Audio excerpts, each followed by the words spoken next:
আসসালামু আলাইকুম রহমতুল্লাহ বরকাত।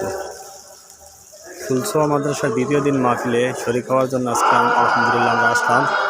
আসার পর একটা খুব সুন্দর একটা শিক্ষণীয় বিষয় চোখে নজরে পড়লো, তাই সবার সাথে শেয়ার করলাম জিনিসটা।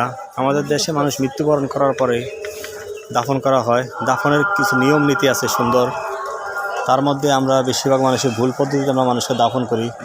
এখানে আসার পরে খুব সুন্দর একটা জিনিস নজরে পড়লো। এখানে মাদ্রাসার পক্ষ থেকে খুব সুন্দর একটা ব্যবস্থা করা হয়েছে ভুল এবং সঠিক পদ্ধতি বোঝানোর জন্য, কীভাবে দাফন করতে হয়। প্রথমটা হচ্ছে এটা হচ্ছে খেলাফে সুন্নত, মানে ভুল পদ্ধতি, যা আমরা সচরাচর করে থাকি।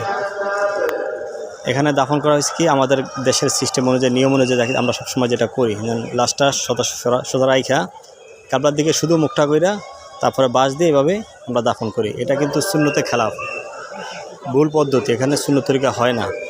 এতে কি করতে হবে, এখানে নিয়ম দেখাচ্ছে, এটা ভুল পদ্ধতি। তারপর দ্বিতীয় পদ্ধতি দেখাইছে এটা।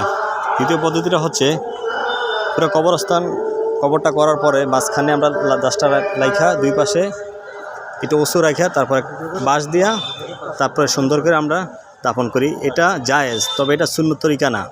এভাবে করা হয় জায়েজ, তবে সুন্নত তরিকাটা হচ্ছে এখানে তুলে ধরা হচ্ছে। এটা হচ্ছে সুন্নত তরিকা। কী করতে হবে, প্রথম আমরা স্বাভাবিক একটা কবর করব। কবরটা করার পরে তার ডান পাশে দিয়ে ঠিক কবরের মতো একটা জায়গা করে ভিতরে খোদাই করে ওখানে লাশটা ঢুকিয়ে দিব। তবে লাশটা একদম সোজা এভাবে না দিয়ে এভাবে কাত করে রাখবো, পুরো বডি এবং চেহারা পুরোপুরি যেন ক্যাবলামুখী হয়ে থাকে। এভাবে লাশটা দাফন করে তারপরে এভাবে বাঁশ খাড়া করে দিয়া এভাবে মাটি দিয়া পুরোটা বন্ধ করে দেবে। এটা হচ্ছে সুন্নত তরিকা। এটা সুন্নত তরিকা, এটা জায়েজ।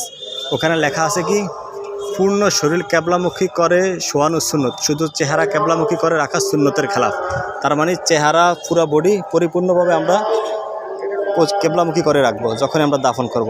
আল্লাহ তাআলা আমাদেরকে সঠিকভাবে সুন্দরভাবে মাইয়েতের লাশ দাফন করার এবং পরিপূর্ণ নিয়ম পালন করার তৌফিক দান করুক। আল্লাহ তাআলা আমাদেরকে কবুল করুক এবং দিনী মজলিসে, দিনী মাহফিলে আসার বসার এবং ভালো কিছু শিক্ষা গ্রহণ করে তার উপর আমল করার তৌফিক দান করুক। আল্লাহ তাআলা আমাদেরকে কবুল করুক। আমিন। আসসালামু আলাইকুম রহমতুল্লাহি ওয়া বারাকাতুহু।